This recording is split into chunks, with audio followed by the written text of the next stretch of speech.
Hello everyone, इन news program में आपका एक बार फिर से स्वागत है और मैं हूं आतिफा काजी। तो आज के प्रोग्राम में जो हमारा टॉपिक है वो ब्रिक्स समिट के ऊपर है।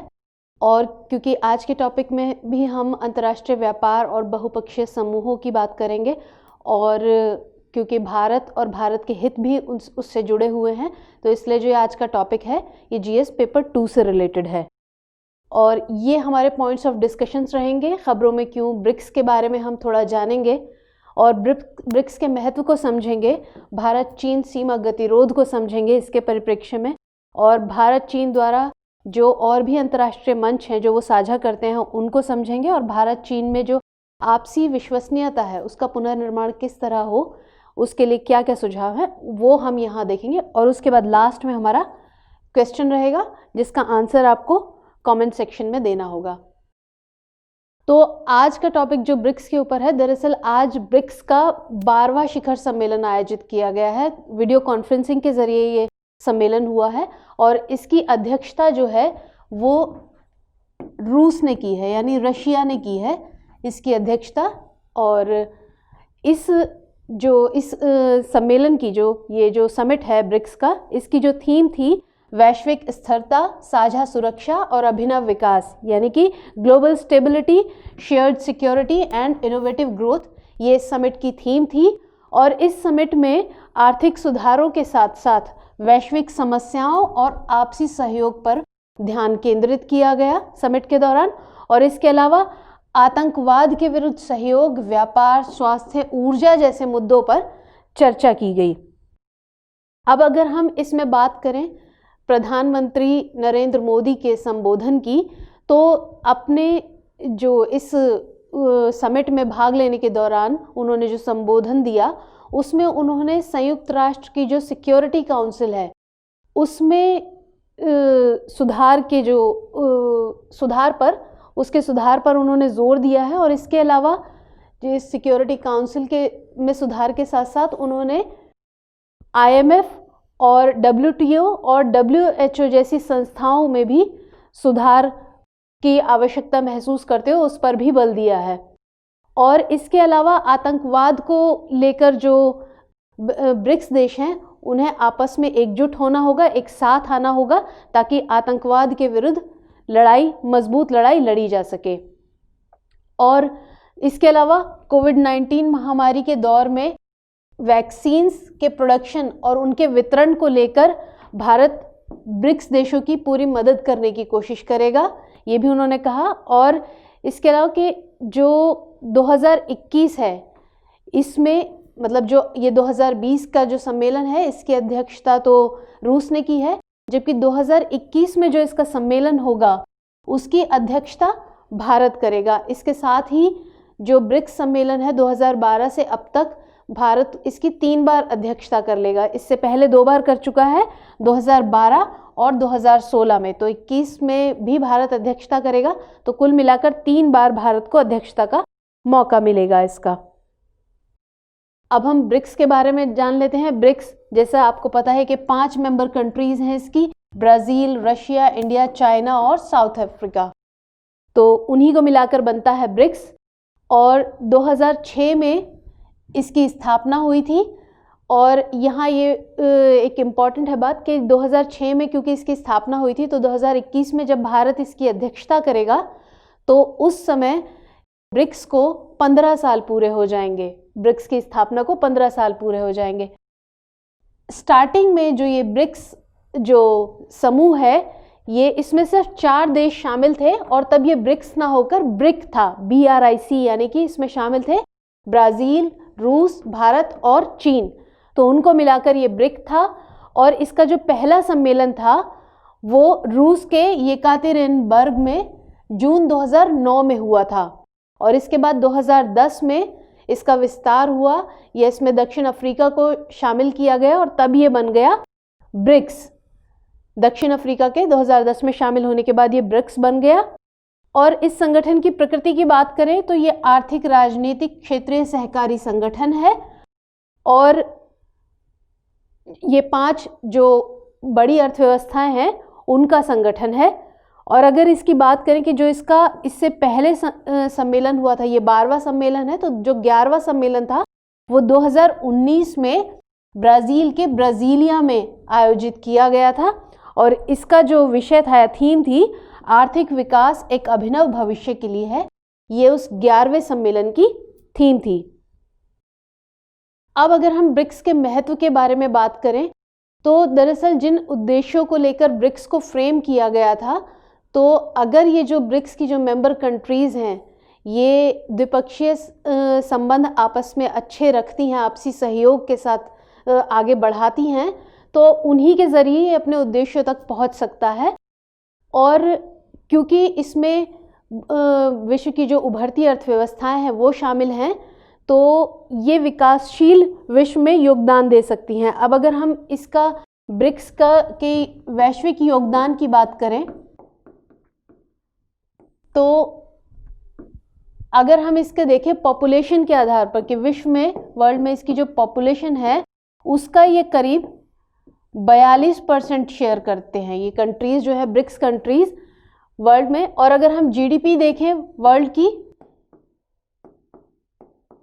वर्ल्ड की जीडीपी का देखें तो करीब 23% इनका शेयर है।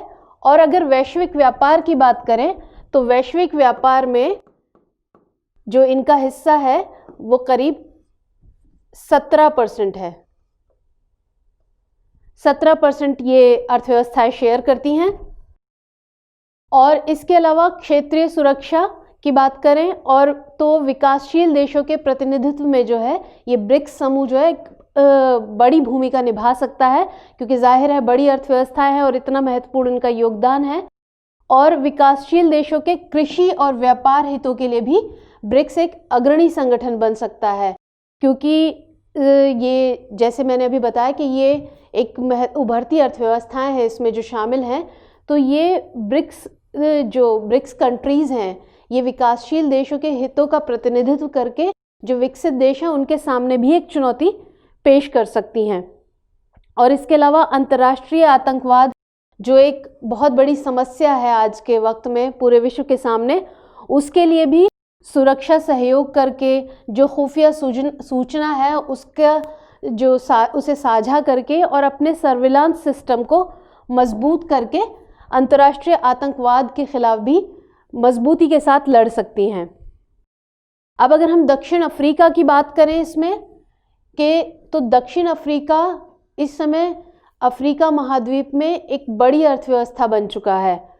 और जाहिर है क्योंकि वो एक बड़ी अर्थव्यवस्था बन चुका है तो वो चाहेगा कि क्षेत्र में शांति और सुरक्षा को मजबूत बनाए रखे और ऐसी परियोजनाओं को बढ़ावा दे जो क्षेत्रीय आर्थिक विकास में सहयोगी रहें। तो इसके लिए क्या है कि भारत के अलावा जितनी भी मेंबर कंट्रीज़ हैं ब्रिक्स की, उन्हें यहाँ पर अपने निवेश को मजबूत करना चाहिए। और भारत को तो इसका एडवांटेज पहले से ही है, क्योंकि भारत के जो अफ्रीकी देश हैं उनके साथ भारत के संबंध पहले से ही मजबूत हैं। तो इसलिए, और अगर हम बात करें दक्षिण अमेरिका महाद्वीप में, तो यहाँ ब्राज़ील का इन्फ्लुएंस भी कम नहीं है। तो इसलिए ब्राज़ील के साथ साथ जो और मेंबर कंट्रीज़ हैं वो भी इसका फ़ायदा ले सकती हैं यहाँ पर। और इसी हिसाब से अगर देखें तो ब्रिक्स जो कंट्रीज़ हैं वो दक्षिण सहयोग में एक महत्वपूर्ण कड़ी का काम कर सकती हैं। और यहाँ एक इम्पॉर्टेंट पॉइंट है ब्रिक्स के बारे में, न्यू डेवलपमेंट बैंक। दरअसल इसकी जो स्थापना की गई थी न्यू डेवलपमेंट बैंक की, ब्रिक्स देशों के अवसंरचना और सतत आर्थिक विकास को बढ़ावा देने के लिए की गई थी। और इसके उद्देश्यों में, जो न्यू डेवलपमेंट बैंक के उद्देश्यों में तीव्र आर्थिक विकास और जो इसको बढ़ावा देना इसके उद्देश्यों में था, और कटिंग एज टेक्नोलॉजी को बढ़ावा देना इसके उद्देश्यों में शामिल था। इसके अलावा अगर हम भारत की बात करें इसके संदर्भ में, तो भारत की भी जो भूमिका है वो भी एक महत्वपूर्ण भूमिका है इसमें, क्योंकि भारत इस समय जो है वो जनांकीय लाभांश यानी कि डेमोग्राफिक डिविडेंड की स्थिति में है। डेमोग्राफिक डिविडेंड क्या होता है?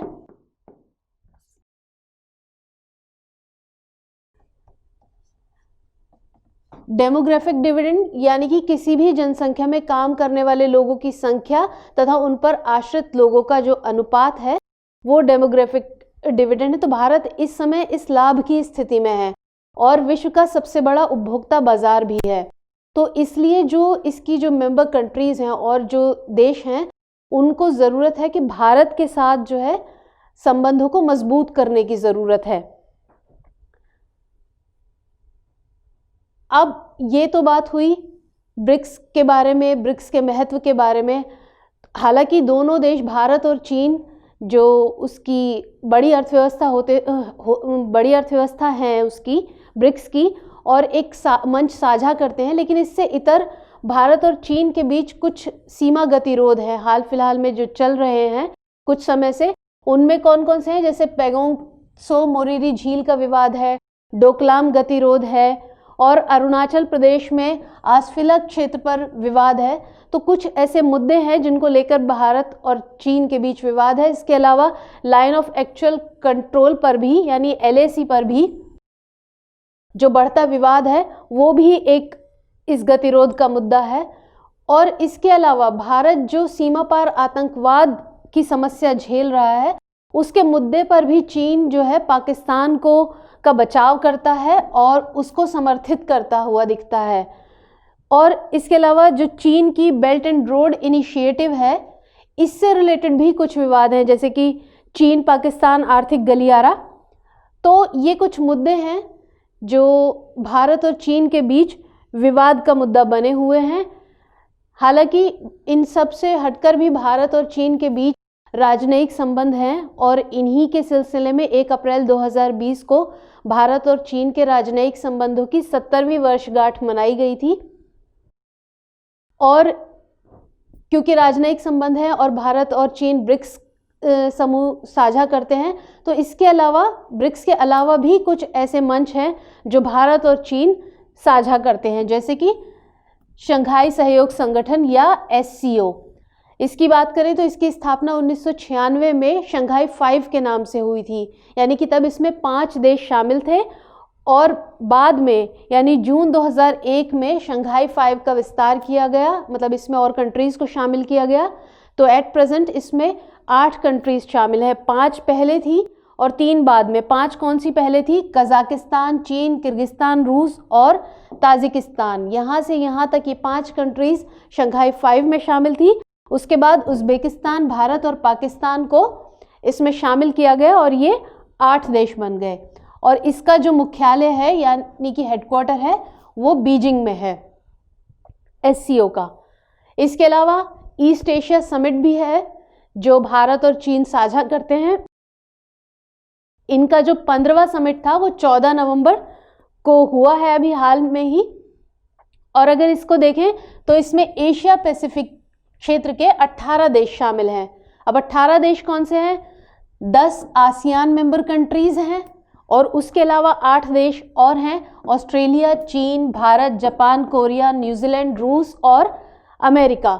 ये 8 देश हैं 10 आसियान के और 8 देश ये। और इसकी स्थापना 2005 में क्षेत्रीय शांति, सुरक्षा और समृद्धि को बढ़ावा देने के उद्देश्य से की गई थी। और अगर इसकी अवधारणा की बात करें तो 1991 में मलेशिया के जो तत्कालीन प्रधानमंत्री थे उन्होंने इसकी अवधारणा प्रस्तुत की थी ईस्ट एशिया समिट की। इसके अलावा एक और है एशिया प्रशांत व्यापार समझौता यानी एशिया पैसिफिक ट्रेड एग्रीमेंट या APTA। इसमें भी 6 देश हैं जिनमें भारत और चीन शामिल है। इसके अलावा इन 2 देशों के अलावा 4 देश और हैं, बांग्लादेश, लाओस, दक्षिण कोरिया और श्रीलंका। ये 6 देश इसमें शामिल हैं।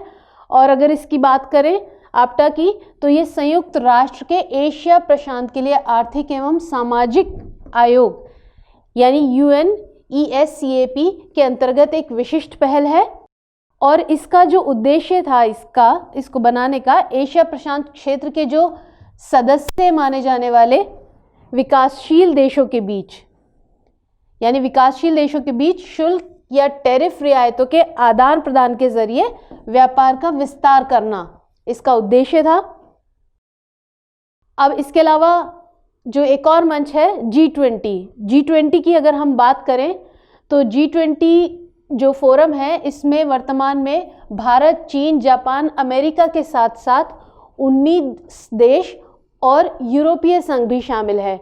यानी इन कंट्रीज़ के साथ साथ, इन 4 कंट्रीज़ के साथ साथ 19 देश शामिल हैं और यूरोपियन यूनियन भी इसमें शामिल है। अब इसका उद्देश्य, G20 का उद्देश्य क्या था? वित्तीय विनियमन करना, वैश्विक आर्थिक स्थिरता और सतत आर्थिक समृद्धि हासिल करने हेतु सदस्यों के मध्य, जो इसकी मेंबर कंट्रीज़ हैं, उनके बीच नीतिगत समन्वय स्थापित करना, ये इसका उद्देश्य है।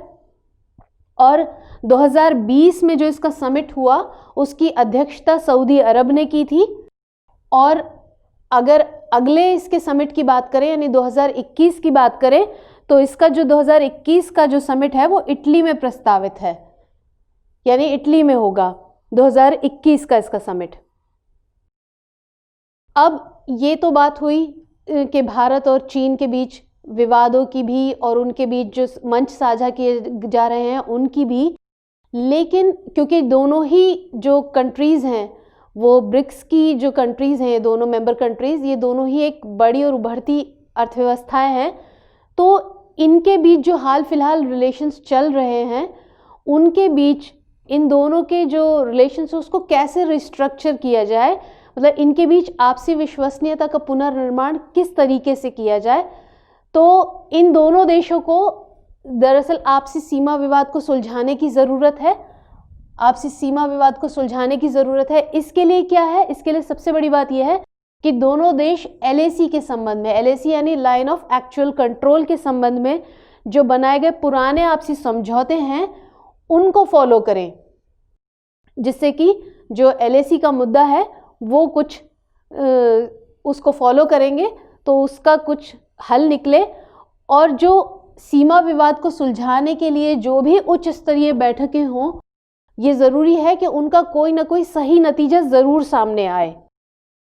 और इसके अलावा दोनों देशों को आपसी पीपल टू पीपल रिलेशंस को मजबूत करने की भी ज़रूरत है। और क्योंकि भारत और चीन ब्रिक्स के अलावा भी और बहुत सारे अंतर्राष्ट्रीय मंच साझा करते हैं, जैसे अभी हमने देखा भी कि बहुत सारे मंच साझा करते हैं, तो दोनों आपसी संबंधों को सुदृढ़ करने के लिए जो है इन मंचों का भी सहारा ले सकते हैं। इसके अलावा दोनों देशों की जो शैक्षणिक संस्थाएं हैं वो भी दोनों के संबंध की पुनर्बहाली में इम्पॉर्टेंट रोल प्ले कर सकती हैं। और इसके अलावा दोनों देशों को के सरकार और समाज दोनों स्तर पर एक दूसरे की सकारात्मक छवि बनाने की भी ज़रूरत है। और इसके अलावा एक और बात कि नॉन ट्रेडिशनल सिक्योरिटी इश्यूज़ पर भी काम करने की ज़रूरत है, जैसे सामुद्रिक सुरक्षा सहयोग, यानी कि दोनों देश कुछ नॉन ट्रेडिशनल सिक्योरिटी इश्यूज़ पर भी काम करें, जैसे कि सामुद्रिक सुरक्षा सहयोग हुआ, इस पर भी काम करें। और इसके अलावा कुछ संवेदनशील मुद्दे हैं जैसे कि तिब्बती स्वतंत्रता आंदोलन, दक्षिण चीन सागर, इन सब का जो कुछ ऐसे संवेदनशील मुद्दे हैं जिन पर भी सही तरीके से डील करने की ज़रूरत है दोनों देशों को। तो अब बारी है हमारे आज के प्रश्न की। प्रश्न देख लीजिए। निम्नलिखित कथनों पर विचार कीजिए। कथन 1, नव विकास बैंक की अवधारणा IBSA देशों ने प्रस्तुत की थी। कथन 2, भारत और चीन शंघाई सहयोग संगठन के सदस्य हैं, इसलिए भारत स्वतः ही क्षेत्रीय समग्र आर्थिक सहयोग यानी RCEP का सदस्य बन गया है। कथन 3, कुल जनसंख्या के विषय में ब्रिक्स देश विश्व की कुल जनसंख्या का 55% से अधिक अवधारित करते हैं। आपको बताना है कि इनमें से कौन सा या एक से ज़्यादा कथन सही हैं। तो ऑप्शंस है केवल 1 और 2, बी केवल 2 और 3, सी केवल 1 या फिर डी इनमें से कोई भी नहीं। तो मुलाकात होगी अगले इन न्यूज़ प्रोग्राम में किसी नए और इम्पोर्टेंट टॉपिक के साथ। तब तक के लिए धन्यवाद।